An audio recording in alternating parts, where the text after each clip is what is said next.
Hey, did you ever strike her or wrestle with her? Sir, I never hit her. I never laid a hand on my wife. Just like she said, how she got the marks on her face. I don't know. She was trying to get out the truck. She hit herself. She didn't. Well, why were you hitting on her about a doggone card? Forcefully grabbed the collar of her shirt with his fingers and pulled her from the truck. And there's more. So all that's not true. I think that this board did what some might call a good old Southern smackdown. We have verbiage like doggone, vehicle, and wrastling. This might be my new favorite combination of board members for today's current board. But we're about to watch a couple of parole revocation hearings, which have a lot in common. With that, let's jump in. Ready? Yes, ma'am.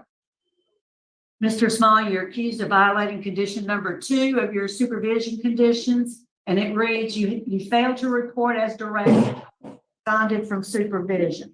How do you plead to violating condition number 2? I'm going to plead not guilty to that because I never. Okay, talk about it. You can explain it to Mr. Prater. We're going to finish our pleas first. Next is condition number 3. And it reads, changed your address without advising or obtaining permission from your parole officer and absconded from supervision. How do you plead to violate condition number 3?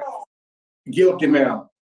And then last is condition number 4, which says on March 26, 2024, you were arrested by the Jefferson Parish Sheriff's Office and charged with domestic abuse battery. Charges were refused May 3rd, 2024. So how do you plead to violating condition number 4? And what am I pleading to on this case here, ma'am? Condition number 4, it says, on March 26, 2024, you were arrested by Jefferson Parish Sheriff's Office and charged with domestic abuse battery. Those charges were refused May 3rd, 2024. So how do you plead to violating condition number 4? Not guilty. Right, would you answer Mr. Prater's questions, please? Yes, ma'am. Sir, Mr. Small, how are you today? Can you hear me all right? Yes, sir. Okay, let's start with the first one where it claims that you didn't report like you were supposed to. How long have you been on parole? I have been on parole since 2020 during the pandemic, and I was not told to report because of the pandemic.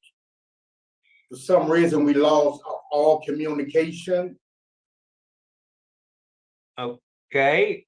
Were you told when you were paroled that you couldn't leave the state? I never left the state, sir. I was here all the time. Did you ever go to Texas? No, I came from Texas when the warrant was put out for me. I never went to Texas. Once I got here in Louisiana on parole, I never went to Texas, sir. Okay. Uh-huh. What warrant are you talking about? Which warrant? What warrant? The parole warrant. I assume that's what you're speaking about. Yes, sir, that's what I am. I'm speaking about that. Uh-huh. So they went to Texas to get you. Okay, I was living in Texas at the time when I first started parole. I was living in Texas. I was married, living in Texas. My wife and I, we got a divorce in 2018. I left, me and my wife split up in Texas. I went to San Antonio, Texas, where I entered a program of Victory Gospel Outreach Center, where I was in the program during that time. I started working up there in San Antonio, Texas, and that's when I was picked up for a warrant out of Baton Rouge. Thought you had not, because you were on parole and you had gone to Texas. Right, I was already in Texas at the time when I was picked up the first initially time, like in 2018 or 19. Okay, let me get this. Let me just make sure I understand, because this is important to me, Okay, and I know it's right. important to you. Yes, it's very important. So you were placed on parole in Louisiana. Did you have permission to go to Texas to live? Yes, sir, I did have permission to live in Texas. Okay, there's where I was getting at. And Yes, sir. did you report in Texas like you were supposed to? Yeah, yes, I did, and all the way to the time that I was picked up. I reported from 2013 when I got out of prison in 2013. Okay, so if you had permission from the state of Louisiana to be living in Texas, Yes, sir. why did the state of Louisiana come over there and get you? What did Because I they had say? because I had a warrant. I had a warrant out of Baton Rouge, Louisiana for a parole violation. Because I had stopped going to see the parole officer in Texas. Like I say, my wife and I, we divorced in 2000, my first wife, not the one that I'm married to now. But my first wife and I divorced in 2018 while living in Texas on parole. Okay, I was going to the parole officer all the way up until that time. So once me and my wife got divorced in 2018, I left Orange, Texas, where I was on parole, seeing my parole officer regularly, working, seeing my parole officer. Once my wife and I got divorced, I went to San Antonio, Texas, not telling my parole officer that I had left. They went to San Antonio, Texas. There where I was picked up there. I was picked up in San Antonio, Texas at that time for a warrant from Baton Rouge for not seeing my parole officer at that time. So I've been here. Yes, sir. That's what I was trying to get at this whole time. So work with me Right. here. You Okay, were I picked will. up for violating and not seeing your parole officer in Texas.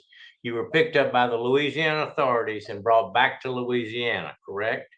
No, I was picked up by an officer from San Antonio, Texas, Right. where I went to Barrow County, and I stayed at Barrow County for a couple of months before being extradited back to the state of Louisiana, to Baton Rouge, where I went to Hunt, the correctional center. Okay. So you did abscond, you did leave, but you didn't do what you were supposed to do. Is that That's what correct? I'm saying. Yes, sir. I did not do what I was supposed to do by telling my parole officer that I had Okay. got a All right. divorce from my first wife. All right. Let's fast forward to March of this year. Right. Tell me about that occurrence with your wife. March the 26th, got up usual, got ready for work, and went to work. About 6:30, March the 26th of 2024, I received a phone call from my wife stating that the Jefferson Parish Sheriff Office was at the house with 2 warrants for my arrest. So during that particular time there, sir, I turned myself in at that particular time at March the 26th. I turned myself in. Okay. And that is from an occurrence that happened in October of 22, right? Okay. Yes, Now- right. Now right. tell me, now we're going back in time now. Tell me about the actual incident that caused them to come and arrest you in 24. My wife and I, we had a misunderstanding, and during that time, 2 years ago, for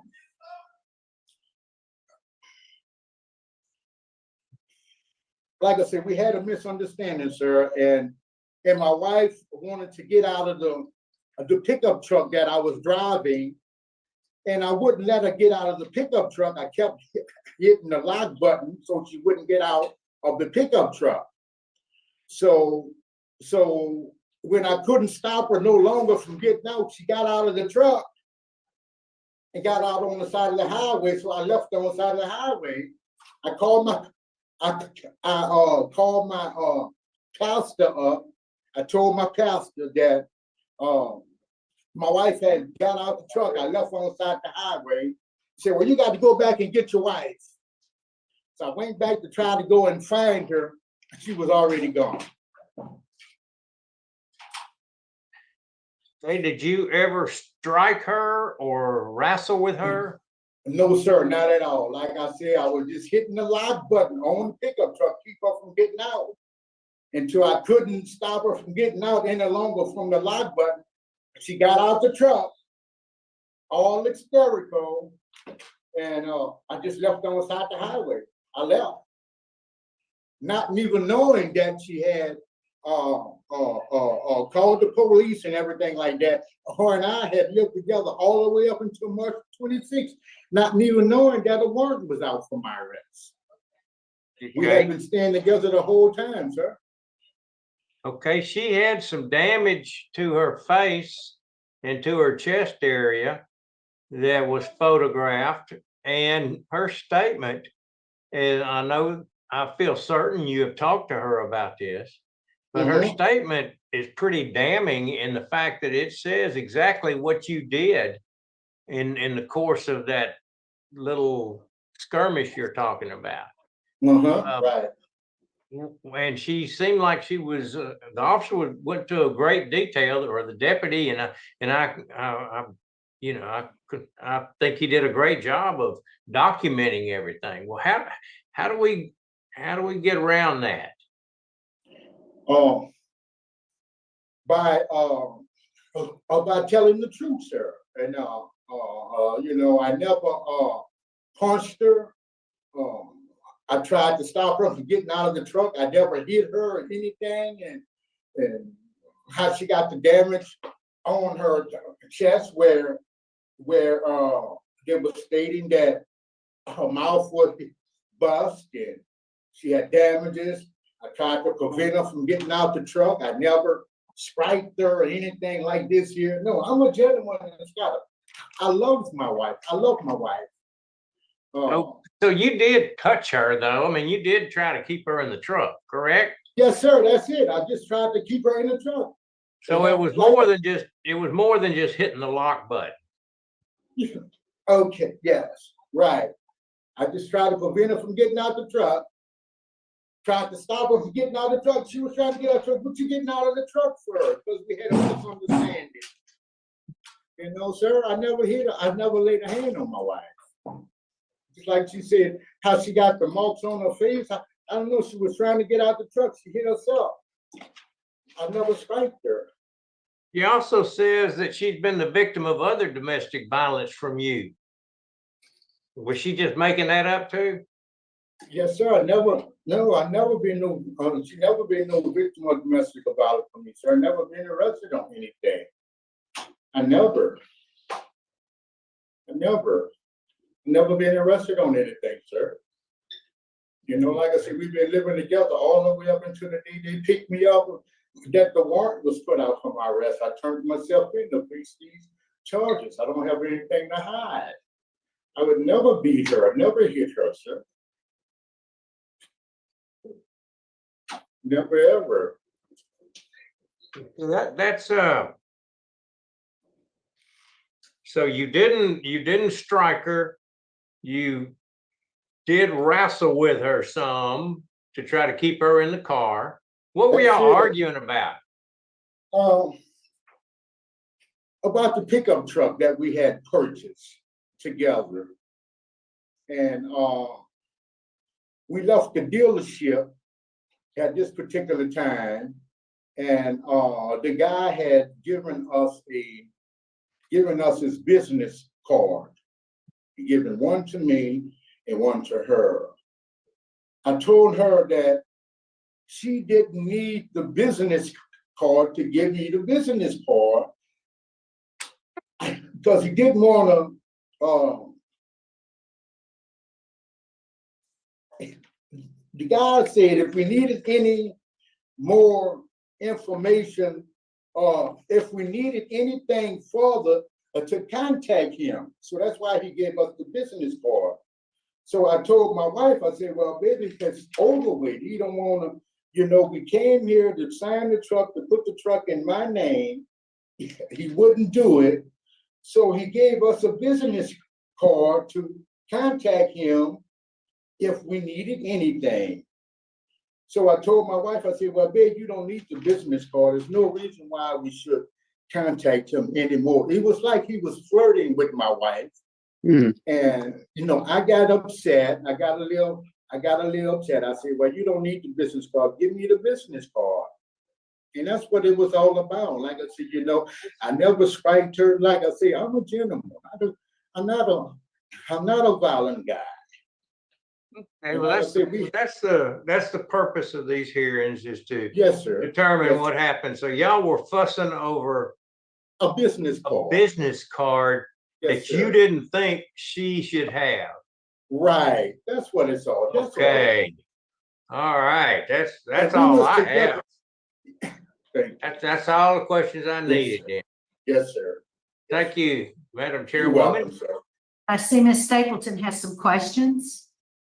Yes, sir, Mr. Small. Yes, ma'am. To continue on with what my colleague, Mr. Prater, was talking about, and you're talking about the business card. In her police report, she talks about that this all started out of you thought she was cheating and you were jealous. And you started hitting on her, and she, in her words, she attempted to defend herself with very limited results because you were in a fit of rage. And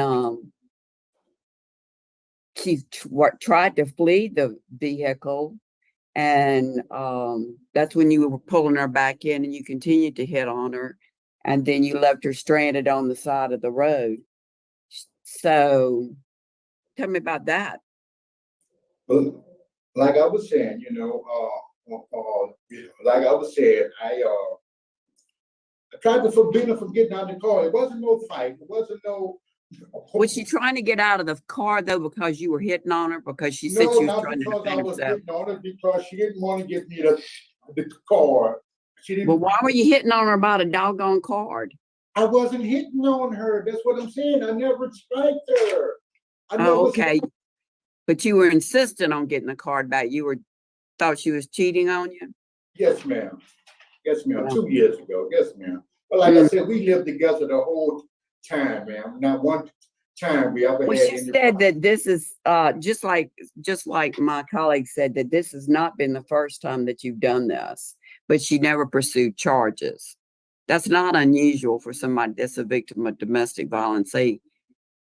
They can be hit a lot of times and many different occasions, and they don't pursue charges.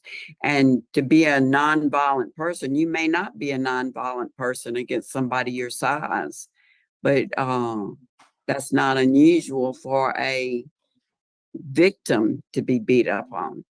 You know, we never meant for any of this to happen, ma'am, and I'm very sorry that this happened. I love my wife loved me.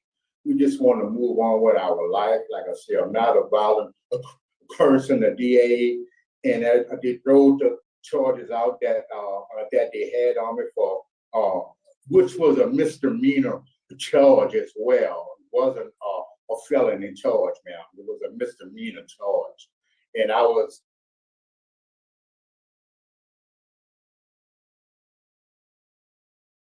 dismissed. That charge was dismissed against me, ma'am. And you know, we just want to get on with our life. You know, we really do sorry that this happened. You know, and we don't want to cause any. I don't want to, and I hate that y'all had to come down here to try to find out what's going on. I'm so sorry, ma'am. This will never ever happen again, ma'am. Never happen again. Well, it's a good thing that we were called down here for this, because sometimes these types of hearings may be preventative. Because what I like is your wife. I hope maybe she's going to talk later. I'm not sure, but I do see where she recanted and that she wanted you home. But I hope that she seeks out the local shelter and finds out what domestic violence is all about. And they have free counseling and free services for her. So I hope she gets that. And Yes, ma'am. regardless of this hearing, I hope you do the same thing, because Yes, clearly, the police officer, what he observed was that she was very upset and crying. And as Mr. Prater said, we do have the pictures, and she was Okay. scratched up and stuff. So Okay. I don't think she did that to herself. That's all I've got to say. All Okay, right. ma'am. Thank you so Ms. much. Dolores, would you like to speak? Yes, I would like to say something. All right, go ahead. Okay. Dad, my husband never hit me. I can tell you he never hit me. And when he was pressing the button to get me out of the car, I was trying to get out the car. So when he got to Central, and when he got to Central and he wasn't pressing the button anymore, I jumped out the car.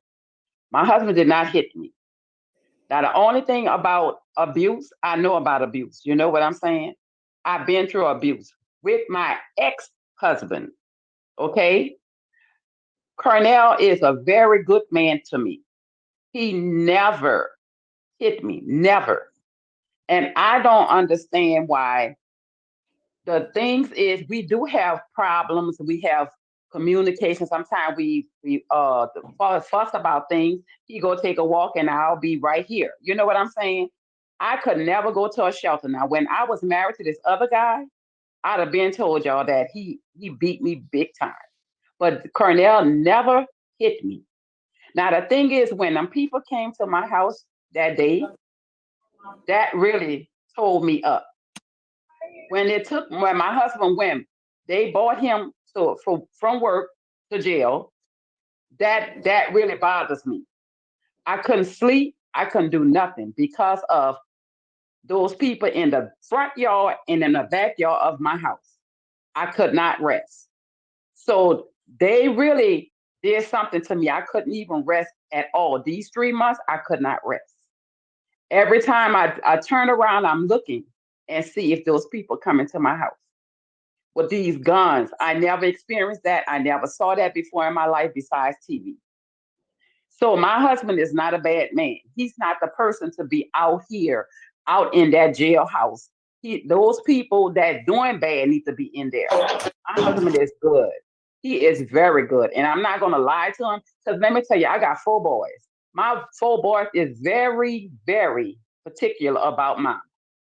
And if anybody touch me, my 4 boys got my back. But my husband will never hit me.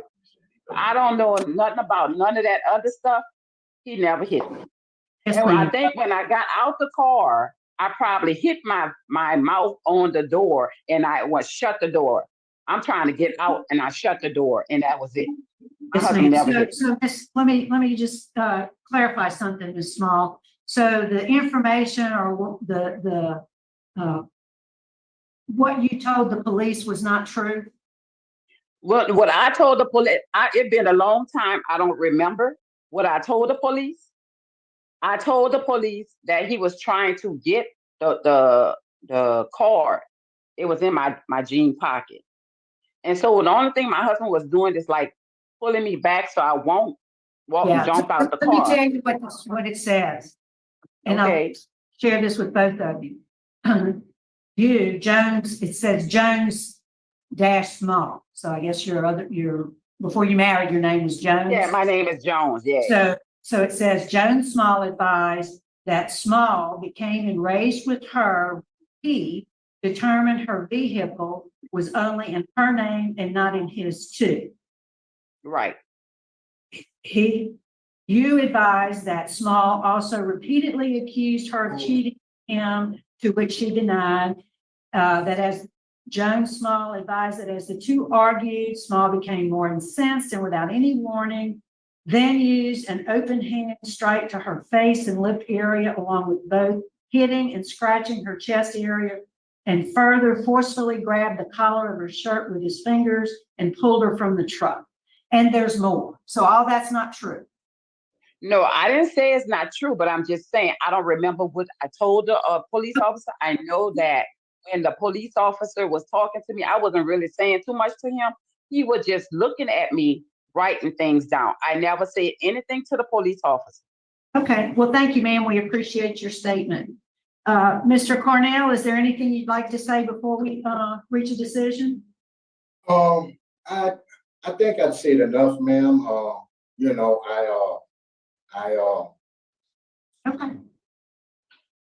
Very I good. appreciate everything, and I just want to say, you know, like I was saying earlier, I'm not a violent guy. I love my wife. I never strike her, ma'am. We very much is in love. You know, I just want to get on with my life, get back to work, and get my life back in order, and I can continue on this parole that I'm on. Yes, sir. You know, All I've been right, on ready parole. to vote. Mr. Prater will be voting first. Okay, ma'am. I vote to deny or to revoke on this particular situation because of the violence that's evident was displayed there. To me, it's evident, and that I think it's a typical story of after a certain time has passed that the wife slash spouse has chosen to change her story, but it's evident from the police report, and it's evident from the fact of just what started this whole situation, a business card, and the fact that he's going to determine what kind of business card she can keep in her pocket. That's all I need to say. I vote to revoke the Thank you. parole. Mrs. Stapleton? I agree with Mr. Prater for that same reasons. I believe that the officer had no reason to lie, or the deputy had no reason to lie. And also, he did a fantastic job on documentation because we did get the pictures. And so that is a thank you to them for doing such a good job on the police report, and also for probation and parole to make sure we get the pictures. So my vote is to deny. Revoke. I'm sorry, revoke, yes. And Mr. Small, based on the Yes. information presented in the record, I do find you guilty of violating condition number 3 and number 4. So my vote today also is to revoke your parole. Today, sir, your parole is being revoked. That concludes our business in Jefferson. We're going to sign off at 9:32. Thank you.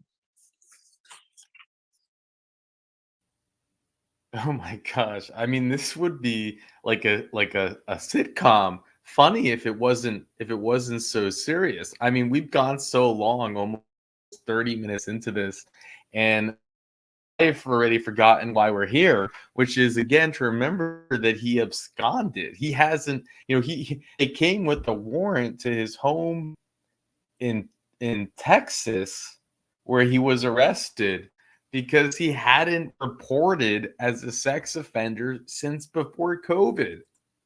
It's 2024, dude. And the board, I think they were kind of having they were this board, it's my new favorite from today's modern panel to have Miss Renata, the sheriff, and our survivor advocate, and she actually takes the effort to sometimes say survivor over victim, Miss Carolyn Stapleton. These three together are really good. I mean, they just work together. They have melded together like a team, and I really am enjoying this panel. I mean, poor Mr. Prater looked like he was about to.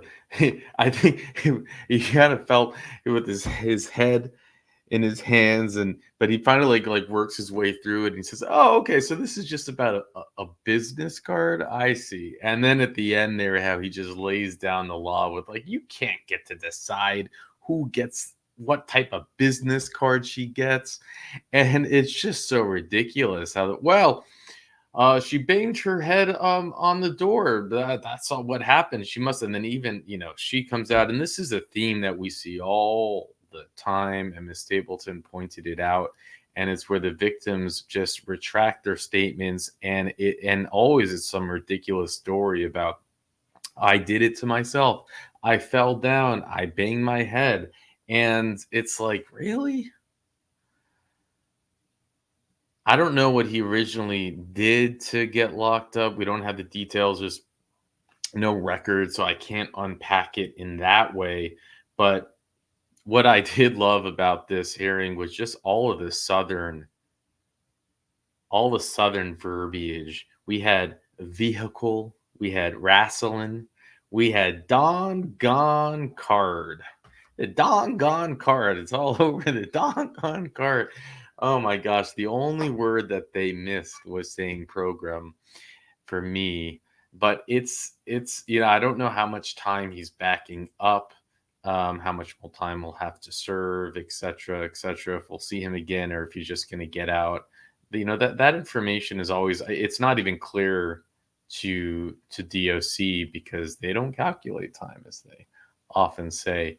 But what else am I missing? I mean, this hearing, it's just, it starts off with, oh, they're there to buy a car. He gave her the business card, and it's really like she's flirting on you. You can't have his business card. Just the insanity of this, the absolute insanity. And it's hard to understand it. It really is. But now he's locked up because of it. And I think just the board, just with Miss Renatza reading from the police report, I mean, really, they were like a tag team. They were a wrestling tag team. That's what they were, this board together. And they're protecting the victim in this case. And Miss Stapleton is trying to suggest that she should go to a shelter and get programs. And, it's kind of like something I've been saying for a while now, which is I think when someone recants, they should be required to attend a program. It's not a punishment, but a way to be with other people in their situation. Anyways, that's just my 2.5 cents, or as Richard says, $27.50 with inflation. And with that, we'll move to another similar kind of hearing. With that, let's go. Yes, ma'am. All right. Mr. Vaughn, you're accused of violating the conditions of your parole, specifically condition number 4, and it reads, on or about February 5th, 2024, you were involved in criminal activity in the commission of the offense of domestic abuse battery, a felony, 2 counts. You were arrested by the Iberville Parish Sheriff's Office on February 5th, 2024. On May the 7th, 2024, the charges under Iberville docket 110-24 were null pros. Mr. Vaughn, how do you plead to violating condition number 4? Not guilty. Right? Not guilty. Would you answer Mrs. Stapleton, please?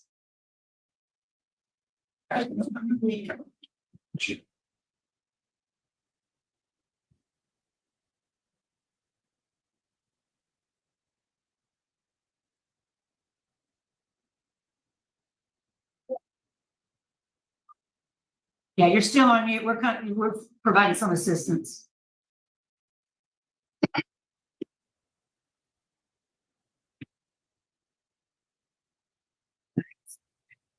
Good morning, Mr. Vaughn. Can you hear me? Yes, ma'am. Okay.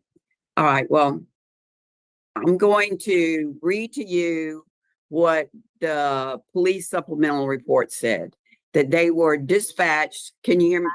All right. That they were dispatched and where they were advised that there was, that the defendant committed a 2nd-degree abuse battery on the complaint on February the 2nd, 2024. Where he asked his wife, well, that every time he left, what he said was every time he left the resident, there was a disagreement between the two of them. And then Frederick began breaking household items. And then the verbal escalated into violence against the complainant, the wife, Chantel Vaughn, where Frederick open-handedly slapped Chantel in the face and with an open hand and force hit her in the throat, grabbed her by the hair, threw her out of the residence with force against her will.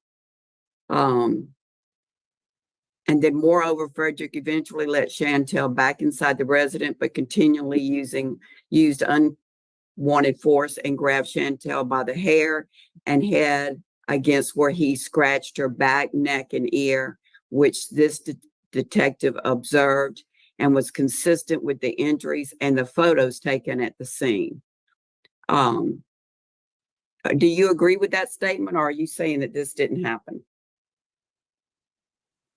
Ma'am, no, ma'am. You're saying that it didn't happen? Yes, ma'am. Okay. Is Chantel going to speak on your behalf today? I don't know.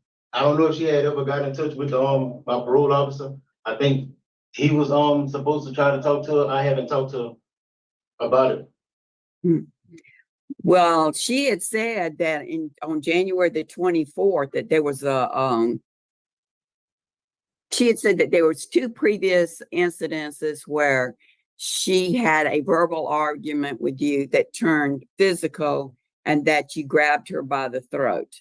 And one was in October of 23, one was January of 24th, and then this latest one. So that was 3 times, and the frequency had increased. No, those No, things ma'am. didn't happen. No, ma'am. Well, we have pictures, and you know what they say, a picture's worth 1,000 words. And the pictures are that she was bruised from under her throat and on both arms, and she had fingernail marks in her arms and bad bruises, and then on the back of her shoulder and the bottom of her back, very bad bruises. Yes, ma'am. Do you think that she was able, we know she wasn't able to do that to herself. Mhm. And they took those pictures when this offense occurred. So how you think? We would I mean, we just like any other couple, you know, we go through stuff like that, but nothing to that extent. Well, you don't go through just stuff like that when you're just any other couple, because just any other couple, they don't beat on their wives or Yes, ma'am. girlfriends. Yes, And ma'am. you're a lot bigger than her. Yes, ma'am. And that's where we get predominant aggressor and stuff like that. But she was injured. And even though she did, you know, she recanted, I know that, I read all of that, she recanted, but the pictures didn't. And then I know that in court on 5/7/24, the court advised the victim that the no harm protective order issued by Judge Ingolia is still in effect. You're aware of that, right? Yes, ma'am. And that one and another one, something that was supposed to be issued by Judge Baptiste. Still in effect? I remember him giving me one. I don't remember exactly what it was, but it was Okay. Protective order, restraining order, something like that? kind of similar to what Judge Angolio gave me. Okay. Let me tell you something about judges. They don't issue those orders unless they know that there is a probable cause and prevailing reason to issue an order like that. So there is no doubt in my mind that the reason that you have been brought before us by revocation is in fact true, did happen, and was justified. So I'm going to hand it over to whoever else would like to speak to you this morning. Are you still married to Chantel? Yes, ma'am.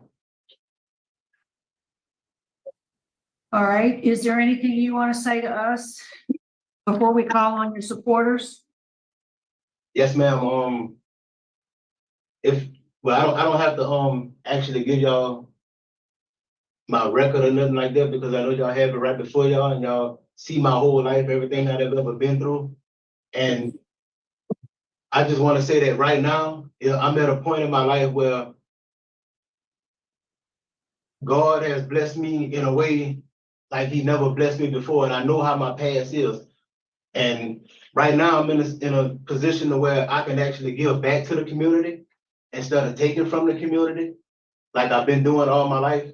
And God has blessed me to be able to do things that I never did before, like actually buy a house, pay a mortgage, have a car note, have a good job, be able to take care of myself and everything that I need to take care of. And I understand that this right here has actually been a setback for me. And actually having y'all to have to go through what y'all going through today, and me being here and y'all have to do what y'all have to do, I apologize for that. for everybody having to be here this morning. But I also just want to say that I've never been in this position before, and I just want to ask that if y'all can help me be able to keep doing what I'm doing for God and my community and my friends and everybody that's looking up to me and everybody that's supporting me and there for me. I just, that's all I have to say right now, ma'am. That if y'all can help me in this situation. All right. Well, we'll hear from the folks who want to speak on your behalf. Could we first hear from Dr. Landry? Yes, good morning. Morning. Good morning. We greet you in the name of our Lord and Savior, Jesus Christ. And I am the apostolic overseer, along with my husband, of Victory International Ministries, where Freddie and Chantel were part of our discipleship. And we met Freddie about over a year ago. We've been knowing him. And during this time, he has been a committed disciple. He has been faithful in the things of God. Freddie has done many outreaches with us, giving back to the youth of our community and also serving the homeless population with us. Even the weekend prior to these events taking place, Freddie was going to be ministering to a group of young people at our church. And so we have seen him do the work. We have seen him be committed to a full-time job and be a loving husband and a loving grandfather, as well as a father. And we would like you to take all of those things into consideration. When these events happen, I spoke with his wife, and one of the things she did share with me personally, she said she didn't know why she called the police. They were having a heated argument and she was afraid. Those are the words that she spoke to me as her leader. And I do feel like I have liberty because she never asked me not to share those words. So that is what I have to say. I've been knowing Freddie for over a year. He has been consistent in his character. He has been faithful to the ministry and to the community. And we did walk with him during the home buying process. That was a very exciting time for him because it was something that he shared that he never imagined, you know, the time that he served and you know, being able to get out and to be able to have the consistency on his job to qualify. And we actually walked him through that process. We are very confident, and we want you to know that my husband and I, he's not here on the Zoom because he had surgery recently and he's still recovering, you know, but we want you to know that Freddie has a family in our church. He has a community within our church, and him and his wife, you know, we are available to them to continue to counsel them and to continue just to walk them through whatever they have been going through. She is willing to work with him. So we're asking that you give him another opportunity to be able to go forward and to continue the good work. The work that has been started, it is not a work of Freddie or Apostle Dr. Nichelle or Victory International Ministries. According to Philippians 1:6, the Bible Move on. God. Sorry, you've exceeded the time limit. So I we appreciate. thank you so much. Yes, God ma'am. bless. I'm sorry to interrupt, but we have to move on. Mr. Tullian. Thank you. Ready for me? Yes, I'm Sergeant Touye in West Baton Rouge Parish, Sheriff's Office. Freddie was in our work release, and Freddie attended church regularly there and ended up being the pastor while he was in here. And once he got out, he was allowed to come back and minister to the guys in the work release and help them out. And he's been a big help to these guys, and they look up to him. He's a good guy. We've never had problems with Freddie. He's just a godly man, and he's really worked hard to do the things he do. And like I said, when he got out, he ministered outside and inside the prison. So I'm just here to say, I wish you would consider all that and what y'all gonna do with him. And he's a good guy. Well, thank you, Sergeant Touye. We appreciate you joining in this morning. We'll move on to Alan Simmons, please.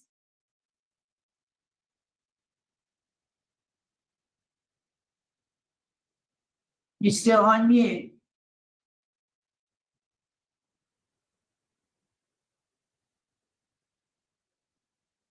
Y'all can hear me now? Now we can. We need you to stay in one location because we can't, you make us dizzy when you're moving around. Okay. Yes, my name is Pastor Alan Simmons, and I was the pastor at the work release. I the one when I left. Freddie became the pastor after me, but I was able to watch a young man grow, while under my leadership. And Freddie excelled tremendously. I was very proud, to be his pastor. He, when he got out, he done some remarkable things.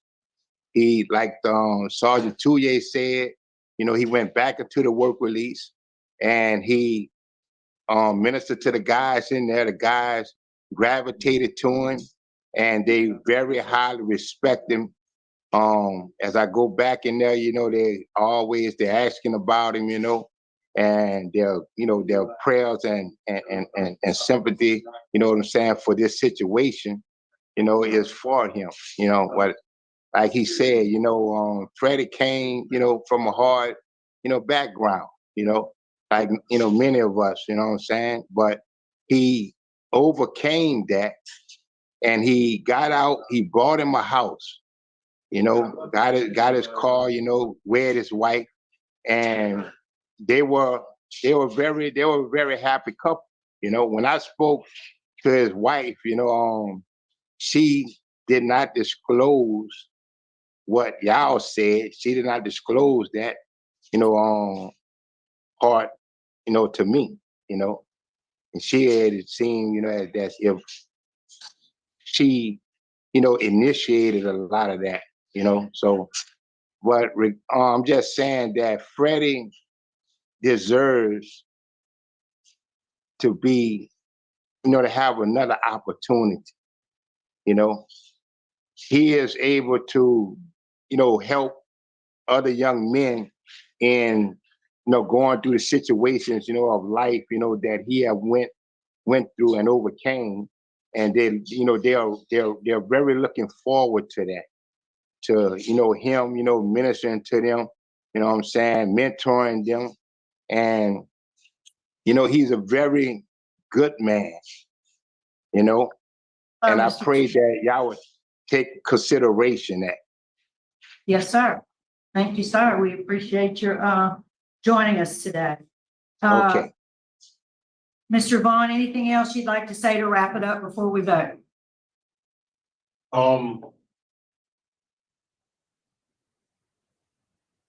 Just again that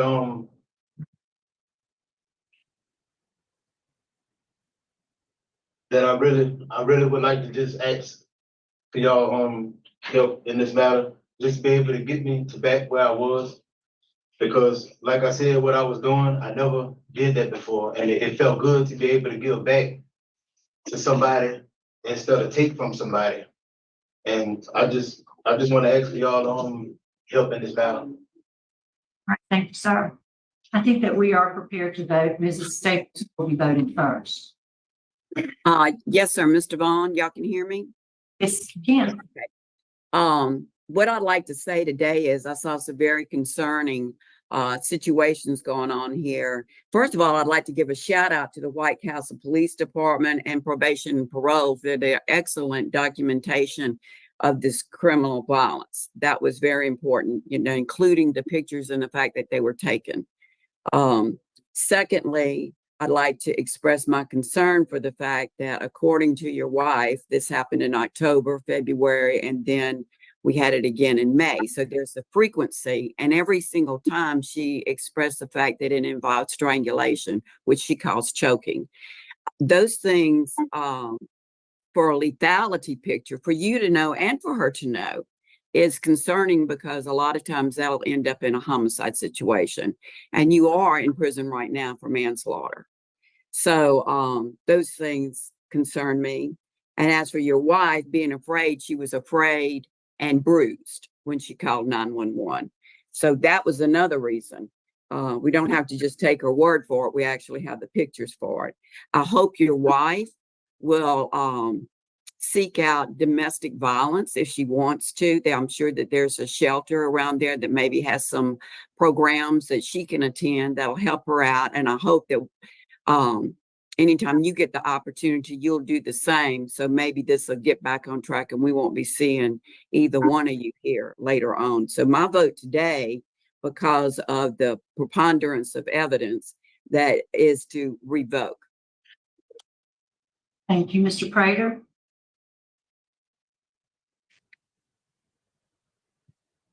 Yes, my vote is to also revoke for the same reasons, the history of violence. Thank you. And Mr. Vaughn, I've been impressed by the things that folks have said about you today, and you know that you've grown and you've been doing good deeds, but you know you've got some work to do on yourself so that this sort of situation doesn't happen again. I do agree with my colleagues. My vote today is to revoke, and this is a public safety issue in my opinion. So today, sir, your parole's being revoked. Good luck to you.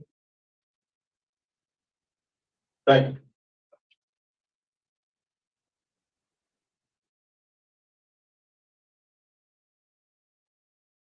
We're going to sign off at Iberville. It's 9:29 a.m. Thanks, Deputy Simpson, for accommodating us. Wow. Overall, loved the performance from the board. I mean, I, of course, hate when Mr. Natsa says to wrap it up when the victim survivor is speaking. But as soon as the preacher started to do the Bible quotes, you have Mr. Natsa jump in and say, wrap it up. That was just perfect. We don't have any information on the case in terms of like appeals from his prior conviction, how long he was in for that. But you find out that he had homicide, right? He killed someone. He gets let out. 3 incidences month after month after month where he's strangling his wife. She calls the police. I mean, Miss Stapleton stated it just perfectly, right? Like, these are the things that lead to death. You've killed someone before. We don't, again, have the information on that.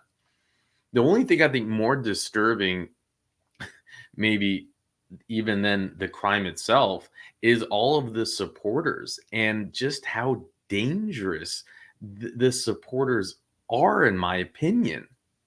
I mean, to me, it sounded like there was even victim blaming in it. We have the doctor who goes on saying, well, you know, I don't know. When she called me, the wife shared with me that, you know, she doesn't know why she called the police. It was only that she was afraid.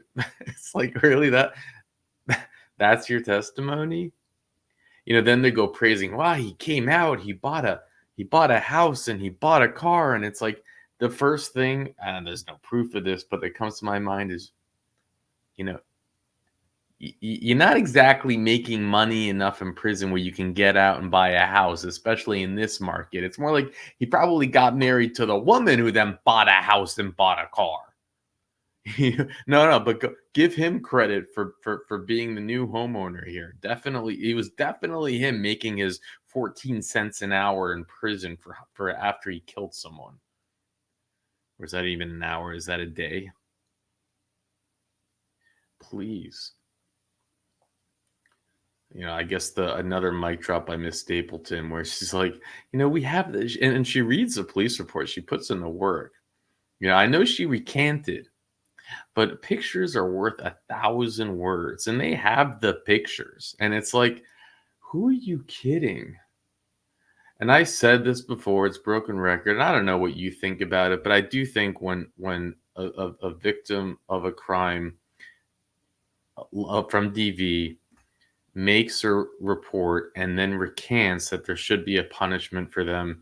And the punishment is not it's a punishment that should be a rehabilitation thing. So they should go to some type of program that would be in a room full of other people who are in the program for the same reason. So victims of DV, and they would be able to maybe get an understanding and learning and maybe connection and to grow from that. And it also adds one extra step. If they know that they're going, for them to take it back, that then they're going to have to go and spend X number of hours in a program. I don't know. Maybe that would be a barrier enough to stop it from happening. But the idea that a police are called, there's pictures, they do a great job documenting the case, and then they go and say, I changed my mind.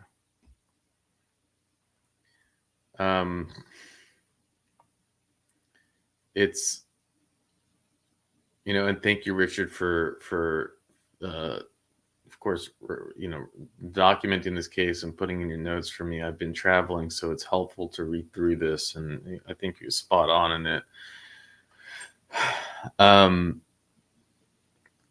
Right. Then you have the sheriff come there. We've seen him before. I recognize him, and he goes on giving a review of a prisoner that we don't see very often. But what he's saying is that, well, he's a great guy. He's ministered in and out of prison. He ministered while on work release. And it's like, that's great and all. Really, that is. But what does it have to do with the idea that he continues to choke out his wife? Like, it's clearly he doesn't have the ability to control himself.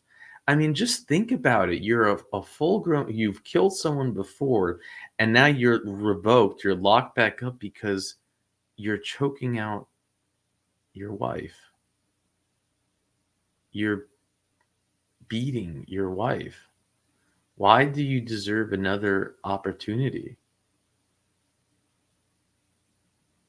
DV often leads to murder, and it's not very far-fetched. It seems that he was probably just seconds or minutes away from committing murder for a second time.